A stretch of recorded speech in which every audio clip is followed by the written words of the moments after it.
ملا یعقوب وایي نوې ملي اردو کې تر اوسه 110,000 سرتیري جذب شوي.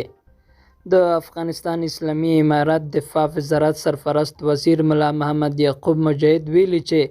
د یوې منظمې او پیاوړې اردو د رامنځته کولو لپاره د دوی هڅې په جدي ډول روانې دي.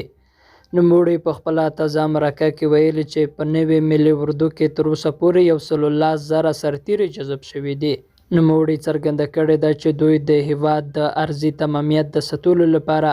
له خپل ټولو توان څخه کار اخلي او اجازه نه ورکوي چې ترهګرې ډلې له افغان خاورې څخه ګاونډیو او د نړۍ هیوادونو ته ګواښ پېښ کړي. هغه یو ځل بیا ټینګار کړی دی چې دوی به د هیوادوالو د ساتنې او دفاع لپاره له هېڅ راز هڅو مخ ونه ګرځوي او په خپل ټول توان به د هیواد د عزت او وقار ساتلو لپاره ورترغړې مسؤلیت ادا کوي.